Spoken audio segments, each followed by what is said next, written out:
రేపటి నుంచి పార్లమెంటు శీతాకాల సమావేశాలు జరగనున్నాయి. సెషన్స్ లో మోడీ సర్కార్ను ఇరుకున పెట్టేందుకు ఇప్పటికే ప్రతిపక్షాలు సిద్ధమయ్యాయి. ఓటర్ల జాబితాల సవరణ సహా పలు అంశాలపై ప్రభుత్వాన్ని నిలదీసేందుకు రంగం సిద్ధం చేసుకున్నాయి. అలాగే జాతీయ గీతమైన వందే మాతరంపై రేగిన వివాదంపై ఒక రోజంతా చర్చ జరపాలని డిమాండ్ చేయాలని భావిస్తున్నాయి.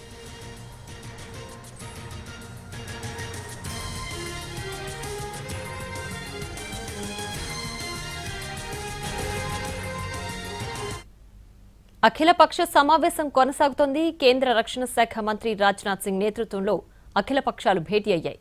సభలు సజావుగా సాగేందుకు అన్ని పార్టీల సహకారం కోరుతోంది కేంద్రం. ఇక ఈ భేటీ అనంతరం బీఏసీ సమావేశాలుంటాయి.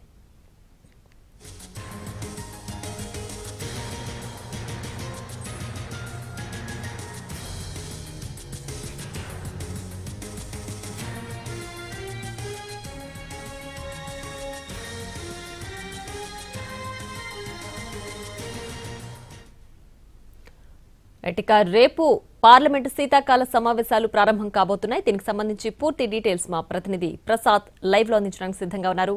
ప్రసాద్, అఖిలపక్ష సమావేశం ఇంకా జరుగుతూనే ఉంది. అయితే మధ్యలో చాలా మంది అన్ని పక్షాలు చెందినటువంటి నేతలు అక్కడ ప్రతిపాదన చేసిన తర్వాత బయటకు వచ్చి ఆ మేరకు సమావేశంలో చర్చించాల్సినటువంటి అంశాలు, ప్రతిపాదించిన అంశాలను ప్రస్తావించడం జరుగుతుంది. ఈ ప్రధానంగా దేశవ్యాప్తంగా ఉన్నటువంటి అనేక సమస్యలకు సంబంధించి మరీ ముఖ్యంగా ఈ సర్ కార్యక్రమం, ఓటర్ జాబితా క్రమబద్ధీకరణ సంబంధించిన అంశంపై పూర్తి స్థాయిలో సభాముఖంగా ఉభయ సభలను కూడా చర్చ జరగాలన్నది విపక్షాల యొక్క డిమాండ్. ఆ డిమాండ్కి సంబంధించి గట్టిగా పట్టుబట్టడంతో పాటు తగినంత సమయాన్ని కేటాయించాలని చెప్పి కూడా కోరడం జరిగింది. అదేవిధంగా ప్రకృతి వైపరీత్యాలు, అయితే కొండ చర్యలు విరిగిపట్టడం ఇలాంటి అంశాలకు సంబంధించి ఒక బలమైనటువంటి వ్యవస్థను రూపొందించుకోవాల్సినటువంటి అవసరం ఉంది. భారతదేశంలో తరచూ ఇలాంటి జరుగుతున్నాయని దృష్టిలో పెట్టుకొని దీనికి సంబంధించి ఒక జాతీయ విధానాన్ని కూడా రూపొందించాలని, అదేవిధంగా దీన్ని పగడబందీగా వ్యవస్థను రూపొందించుకోవాలన్నది ఒక అంశంపై కూడా చర్చ జరగాలని చెప్పి కోరడం జరిగింది. దాంతోపాటు దేశంలో ఉన్నటువంటి ఈ హింసాత్మక సంఘటనలు జరుగుతున్నాయి, అదేవిధంగా బాంబ్ బ్లాస్ట్ లాంటివి జరుగుతున్నాయి. వీటిపై కూడా ప్రభుత్వ పరంగా ఎలాంటి చర్యలు తీసుకున్నారు, దీనికి ముందస్తు చర్యలు ఏ రకంగా ఉన్నాయి, వీటన్నిటిపై కూడా చర్చ జరిగేందుకు అనుమతించాలని చెప్పి కూడా విపక్షాలు కోరుతున్నాయి. ఈ రకంగా అన్ని విపక్షాలు కూడా ఆయా రాష్ట్రాలకు సంబంధించిన అంశాలు కానీ, అదేవిధంగా జాతీయ స్థాయిలో సంబంధించిన అంశాలపై కానీ చర్చకు తగినంత సమయం కేటాయించాలని చెప్పి కోరడం జరుగుతుంది. అయితే ప్రభుత్వ పరంగా ఎలాంటి హామీ ఇచ్చారన్నది ఇంకా బయటకు రాలేదు. ఇంకా సమావేశం కొనసాగుతుంది.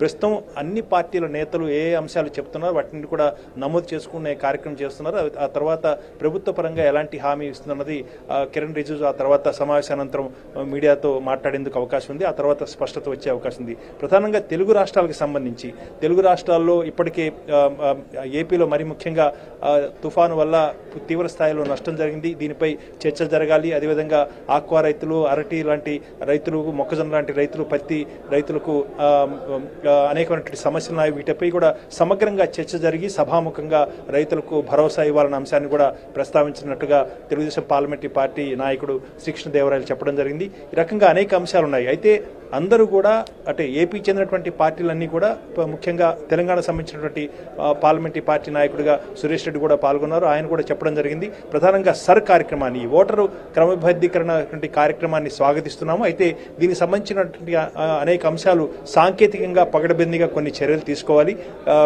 ఏ రకంగా అయితే ఆధార్ కార్డు ఒక పగడబందీగా అనేటువంటి సాంకేతికటువంటి అంశాలతో ఏ రకంగా రూపొందించారో అదే తరహాలో ఓటర్ కార్డును కూడా రూపొందిస్తే ఆ మేరకు భద్రత ఉంటుంది. ఏ పౌరుడు కూడా అంటే